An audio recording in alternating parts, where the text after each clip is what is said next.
오늘은 예수님께서 사대교회의 사자에게 주신 편지를 통해서 일깨어 굳건하게 하라는 제목으로 하나님의 음성을 듣기를 원합니다. 일깨어 굳건하게 하라. 여러분, 사대교회를 향한 우리 주님의 첫 마디는 아주 충격적입니다. 혹시 우리가 이런 말씀을 듣게 될까봐 너무나 두렵고 겁나는 그런 말씀입니다. 사대교회에 주시는 주님의 첫 마디가 무엇입니까? 내가 내 행위를 아노니 네가 살았다는 이름은 가졌으나 죽은 자로다. 여러분, 정말 무서운 말씀 아닙니까? 사람들 보기에는 좋은 평판을 받고 있습니다. 믿음이 좋아 보입니다. 잘 믿는 것 같아 보입니다. 그러나 주님께서 보시기에는 죽었다는 것이죠. 여러분 가운데는 주님이 이런 평가를 받는 사람이 한 사람도 없기를 바랍니다. 저는 정말 두렵습니다. 제가 주님의 이런 평가를 받을까 두렵습니다. 잘 믿고 싶은데, 정말 잘 믿으려고 노력하는데, 근데 주님께서 너는 죽은 자다 말씀하신다면 생각만 해도 끔찍합니다. 여러분, 우리 가운데 이런 사람이 한 사람도 없기를 바랍니다. 저나 여러분이나 다 정말 잘 믿었다고 칭찬 들어야지, 너는 잘 믿는 것처럼 보이지만은 그러나 실상은 너는 죽은 자다, 이런 끔찍한 평가를 받아서는 안 되겠습니다. 사대교회는 어떤 교회였습니까? 사대라고 하는 지역은 내륙 도시였습니다. 이 사대는 양털 염색과 옷감을 만드는 직물 공업이 아주 발달한 그런 도시였다고 합니다. 또 사대는 금이 많은 그런 지역이었습니다.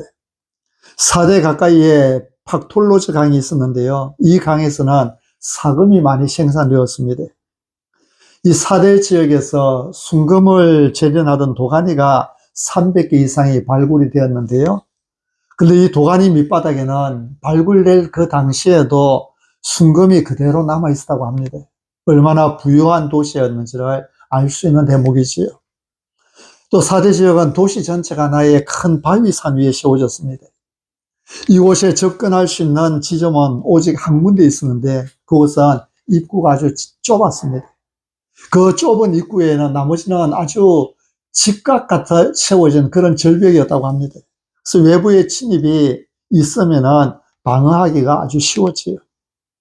그래서 사대에 사는 사람들은 외적의 침입에 신경 쓰지 않고 살았습니다. 감히 누가 이 절벽을 타고 올라가겠는가? 절대 못 올라올 거예요. 그래서 이 사대는 적으로부터 단 2번밖에 점령당한 적이 없을 만큼 아주 편안하고 완벽한 그런 도시였습니다. 여러분, 돈 많고 전쟁이 없다 보니, 전쟁의 위험이 없다 보니 사람들은 게을러지고 나태해졌습니다. 도덕적으로 문란하게 되고 태폐적인 풍조가 만연하게 되었습니다. 이런 도시의 형편이 교회에까지 영향을 미치던 것 같습니다. 그래서 교회도 편안하고 안일무사주의였습니다. 사대 교회는 이단이나 자칭 선지자라고 하는 자들의 공격도 없었습니다. 그러다 보니까 신앙생활에도 별로 열심을 가지지 않게 되었습니다. 사대 교회는 살았다는 이름은 있다고 했지요. 겉으로는 살았다고 소문이 난 그런 교회라는 것입니다. 돈 많지요. 이런저런 문제 없지요. 사대교회는 아주 편안한 교회였습니다. 근데 교회가 이렇게 조용한 곳에 있다 보니 주변 사람들의 행동과 똑같이 되어갑니다. 편안한 환경 속에 살다 보니 교회도 안일해집니다. 사대 지역이 안일무사로 사는 도시, 돈 많고 편안한 도시로 살다 보니 사람들이 나태해졌고, 교회도 그랬습니다. 교회가 사회를 닮아갔다는 이야기입니다. 여러분, 성경은 로마서 12장에서 뭐라고 말씀합니까? 너희는 이 시대를 본받지 말라고 말씀합니다. 로마서 12장 2절에 너희는 이 세대를 본받지 말고 오직 마음을 새롭게 함으로 변화를 받아 하나님의 선하시고 기뻐하고 온전하신 뜻이 무엇인지를 분별하도록 하라고 말씀합니다. 요한일서 2장 15절에서는요, 요한일서 2장 15절에서는 세상을 사랑하지 말라고 말씀합니다. 이 세상이나 세상에 있는 것들을 사랑하지 말라. 누구든지 세상을 사랑하면 아버지의 사랑이 그 안에 있지 아니하니 말씀하죠. 이번 교회는 교회 주변의 사회와 똑같으면 안 됩니다. 빛이 되고 소금이 되어야 하지요. 근데 4대 교회는 부유하고 무사안일한 주변을 닮아가는 교회였다는 것입니다. 그래서 우리 주님은 네가 살았다는 이름은 가졌으나 죽은 자로다 강하게 책망하시는 것입니다. 1절에 보면 4대 교회에 편지하시는 주님께서 어떤 분이신가를 말씀합니다. 4대 교회의 사자에게 편지하라. 하나님의 7영과 7별을 가지시니가 이르시되. 이런 요한계시록에서 우리는 주님께서 각 교회마다 다른 모습으로 자신을 나타내시는 것을 볼 수 있습니다. 에베소 교회는 오른손에 있는 7별을 붙잡고 7 촛대 사이를 거니시는 분으로 계시하셨습니다. 스무나 교회는 처음이며 마지막이요 죽었다가 살아나신 분으로 나타나셨습니다.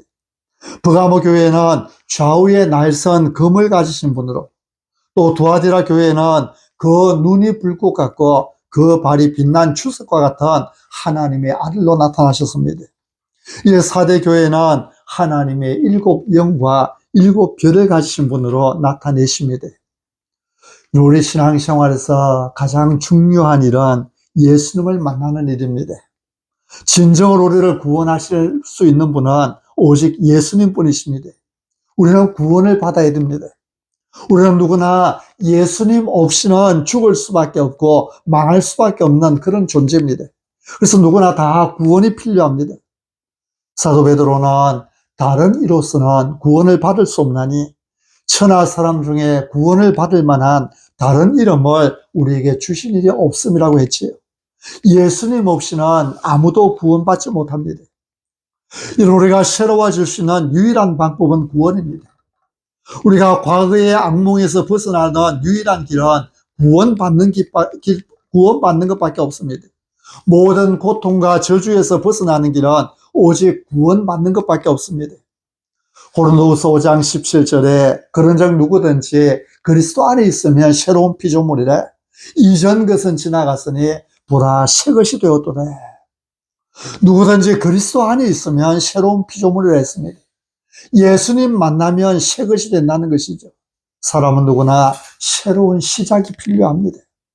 누구나 힘들었던 모든 것 내려놓고 새롭게 시작하고 싶어 합니다. 새로워지는 길은 오직 하나, 예수 그리스도 안으로 들어가야지. 누구든지 그리스도 안에 있으면, 예수님 안에 있으면 새로운 피조물이 됩니다. 이전 것은 다 지나가고 새 것으로 살아갈 수 있게 되는 것입니다. 그러므로 예수님을 만나는 것, 이것보다 더 좋은 일은 없습니다. 예수님을 만날 때 우리는 구원받습니다. 예수님을 만날 때 우리의 인생이 새로워지게 됩니다. 저는 지난 주간에 그 틱톡에서 태진아의 짧은 간증을 하나 들었습니다. 태진아의 노래 중에 동반자라는 노래가 있지요. 당신은 나의 동반자, 영원한 나의 동반자. 내 생의 최고의 선물은 당신과 만남이었어. 근데 태진아가 간증하기를 원래 이 노래를 태진아가 예수님을 만나고 주님을 향한 찬양곡으로 만들었다고 합니다. 원래 곡은 주님은 나의 동반자, 영원한 나의 동반자. 내 생의 최고의 선물, 주님을 만난 거였어. 그렇게 나갔다는 것입니다. 이 노래를 만들어 놔놓고 태진아가 찬송가 가수가 아니기 때문에 이 곡을 부르지 못하고 있는데 그 아들이 태진아에게 이야기하더라는 것입니다. 아빠, 굳이 찬송가로 하지 말고 일반 노래로 만들어서 부르고 나중에 아빠가 이 노래가 뜨거나 간증할 기회가 있으면은 그때 사실은 이 동반자는 주님을 위해서 불렀던 곡이다, 만들었던 곡이다. 그렇게 간증하면 좋지 않겠냐. 그래서 그 주님 대신에 당신은 해서 불렀다는 것입니다. 당신은 내 생의 최고의 선물은 주님을 만난 거였어. 내 생의 최고의 선물은 주님을 만난 거였어. 여러분, 주님을 만나는 것이 우리 인생의 최고의 선물입니다. 여러분 모두가 예수님을 만나는 은혜가 있기를 바랍니다.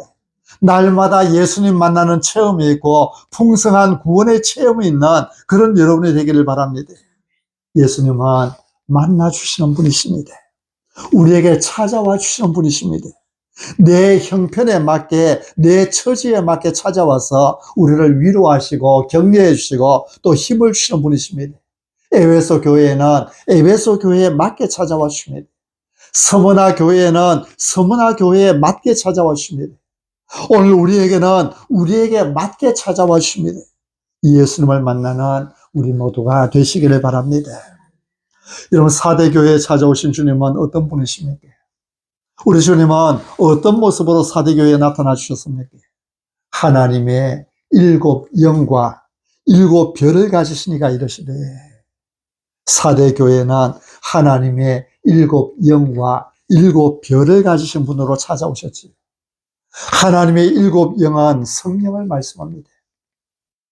1장 4절에서 이렇게 소개를 했죠. 하나님의 7 별은 7 교회의 사자를 말씀하는 것입니다. 우리 예수님은 하나님의 성령을 붙들고 계시는 분이십니다. 성령을 붙들고 성령을 통해서 일하시는 분이십니다. 사도행전을 기록한 누가는 사도행전 1장 1절 2절에서 내가 먼저 쓴 글에는 무릇 예수께서 행하시며 가르치시기를 시작하신부터 성천하신 날까지 이를 기록하였다고 했습니다. 여기 먼저 쓴 글은 누가복음을 말씀하죠. 누가복음의 내용은 예수님께서 행하시며 가르치시기를 시작하신부터 예수님께서 성천하신 그날까지 이를 기록한 책이라는 것입니다. 그리고 이제 사도행전은 성천하신 예수님께서 행하시며 가르치시기를 계속해 나가는 이야기라는 것입니다. 여러분, 성천하신 예수님, 하늘로 올라가신 예수님께서 어떻게 이 땅에서 행하시고 가르치시는 일을 계속해 나가실 수 있습니까? 바로 성령을 통해서입니다. 교회에 성령을 주심으로 행하시며 가르치시는 사역을 계속해 나가시는 것입니다. 그래서 우리는 사도행전을 성령행전이라 이렇게 말합니다. 성령님께서 행하시는 일을 기록한 책이라는 것입니다. 근데 이것은 예수님께서 성령을 통해서 행하시는 일들입니다. 그래서 우리는 사도행전을 성령행전이라 또는 예수행전이라 그렇게도 할 수 있는 것입니다.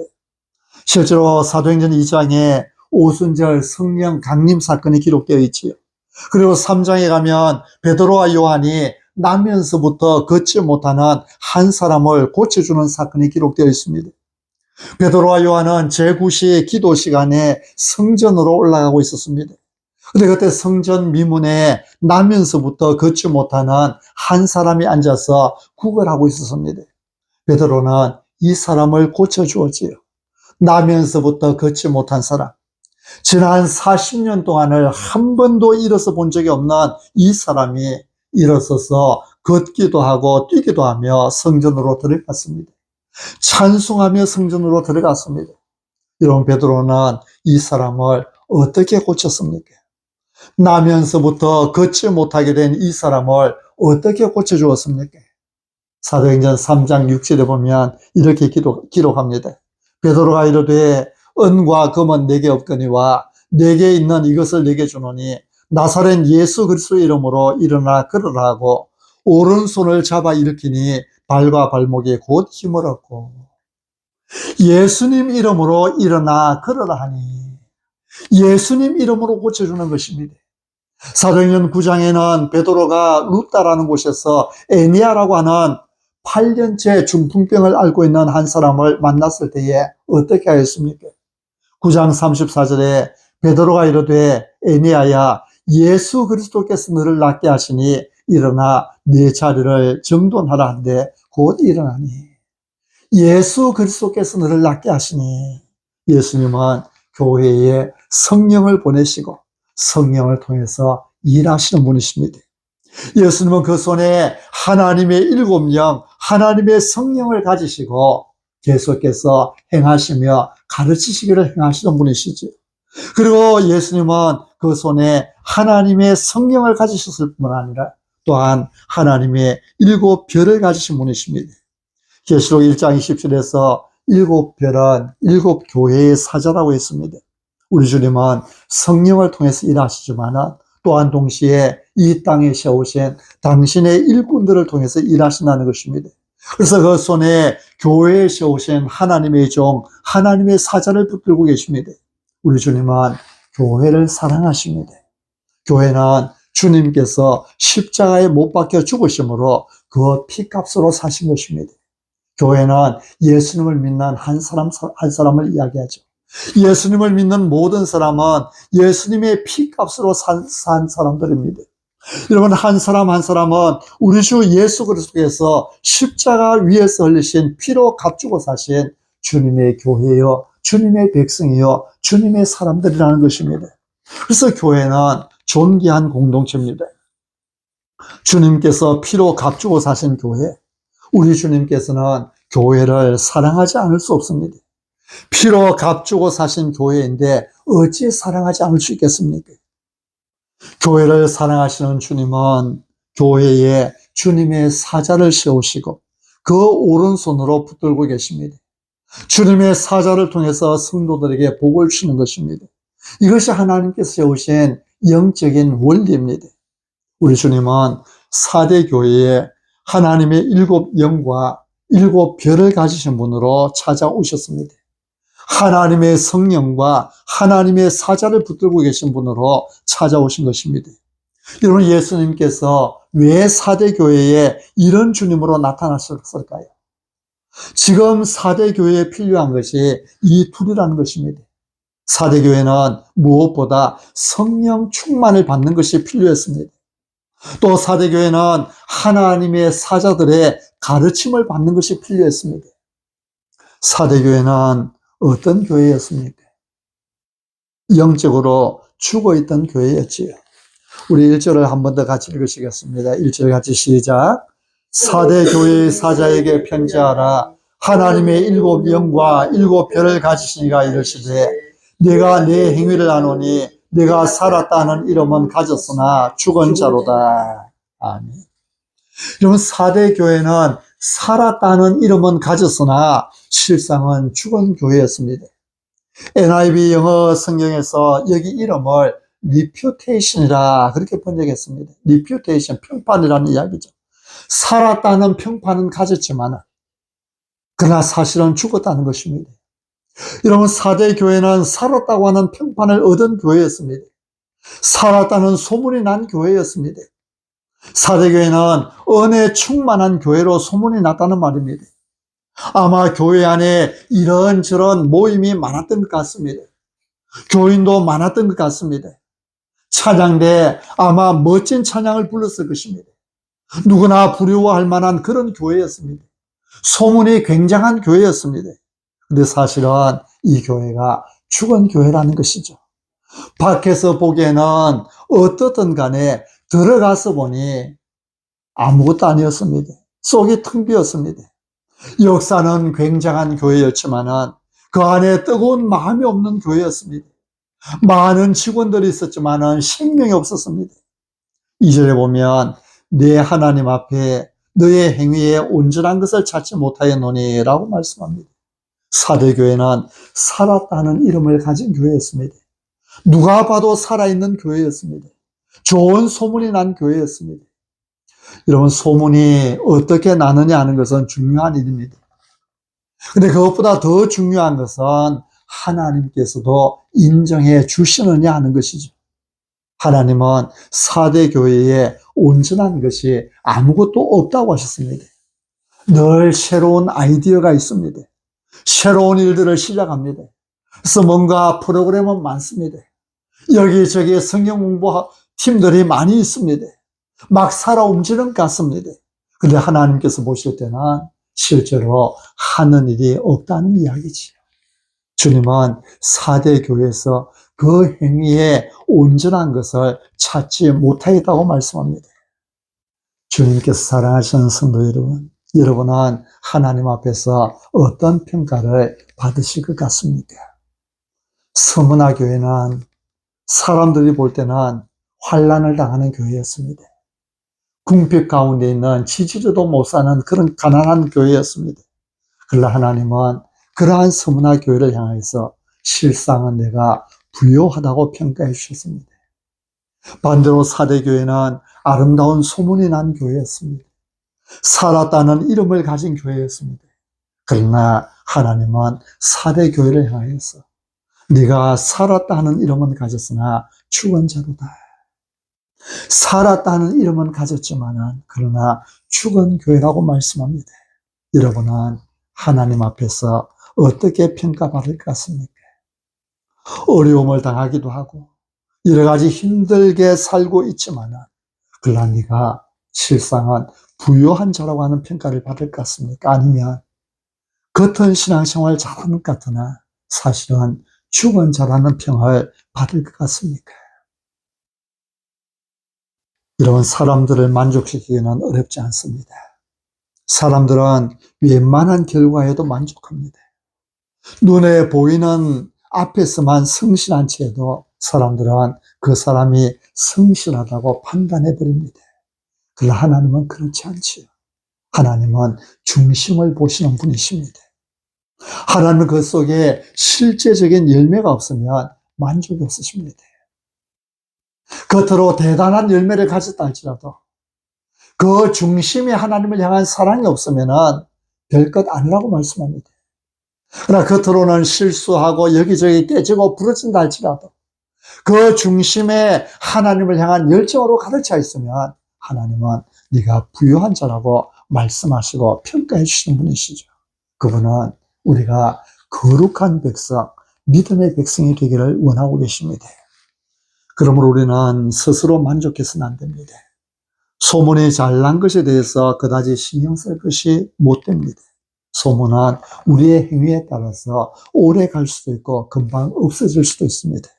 경우에 따라서는 헛소문이라는 것이 날 수도 있지요. 여러분은 어떻습니까? 하나님 앞에서 정말 살아있습니까? 그렇지 않으면 죽어 있습니까? 이제 하나님께서 그러한 사대교회에 무엇을 명령하시는지를 살펴보겠습니다. 2절입니다. 너는 일깨어 그 남은 바 죽게 된 것을 굳건하게 하라. 너는 일깨어 그 남은 바 죽게 된 것을 굳건하게 하라. 무슨 말씀입니까? 깨어나라는 것입니다. 깨어나라. 영어 성경에 wake up, wake up. 잠들어 있는 사람을 깨울 때 wake up, wake up 하지 않습니까? 깨어나라는 것입니다. 너 지금 다 죽게 생겼으니 깨어서 힘을 내라는 것입니다. 지금 막 죽어가고 있으니 깨어나라는 것입니다. 하나님은 하나님의 7 영을 가지신 예수 그리스도를 만나고 성령을 가지신 예수 그리스도를 만나고 성령 충만을 받으라는 것입니다.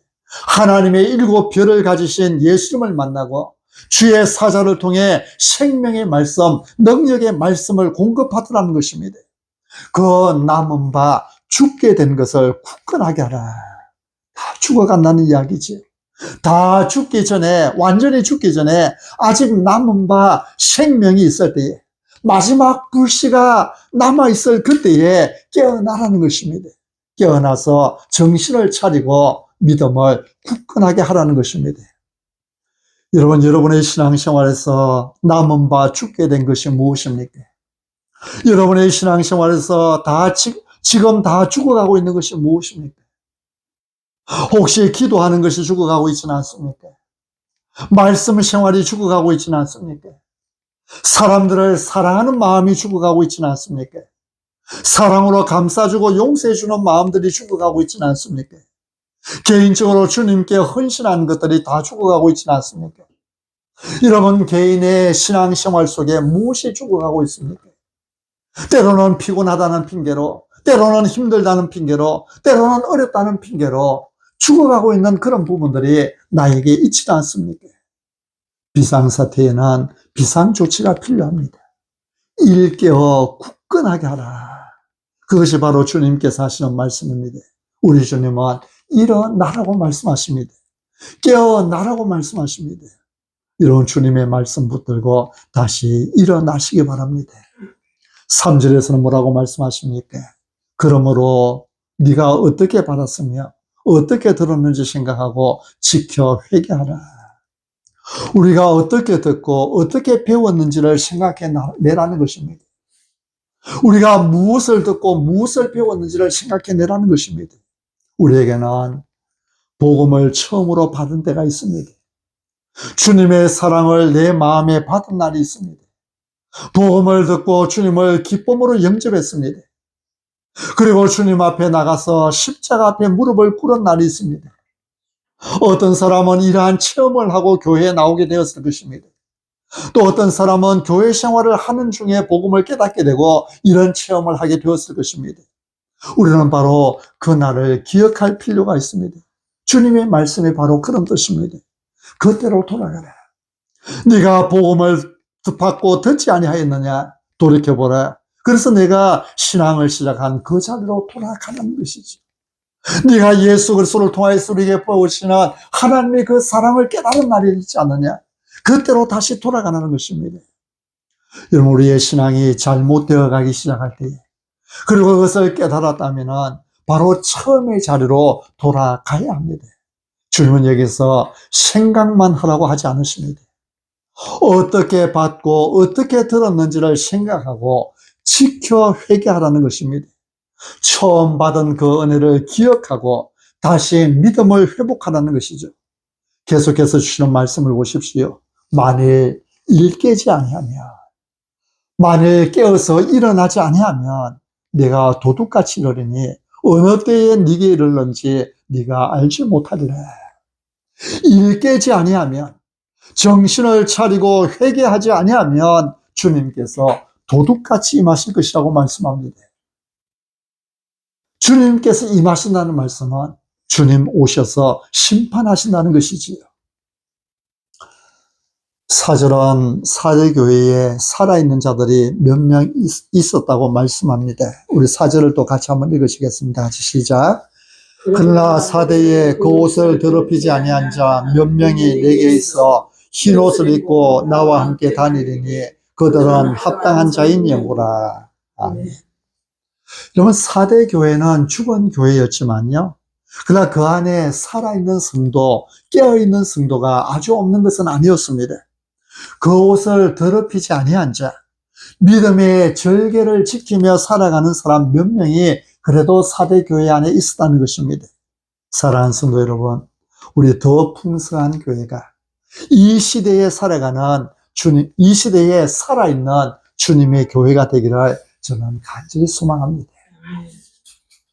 말씀하고 이야기를 하고, 교회가 타락했다 이야기를 하고, 제2의 종교개혁이 필요하다고 이야기하는 이런 시대를 할지라도 그 이 시대에 살아있는 몇 명이 있다고 주님께서 말씀하실 때에 그 살아있는 몇 명 안에 저와 여러분이 포함될 수 있기를 바라는 것입니다.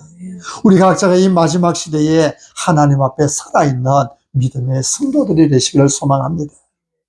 살아있는 사람들에게는 놀라운 약속이 주어지지요. 무슨 약속입니까? 흰 옷을 입고 나와 함께 다니리니 그들은 합당한 자인 영고라.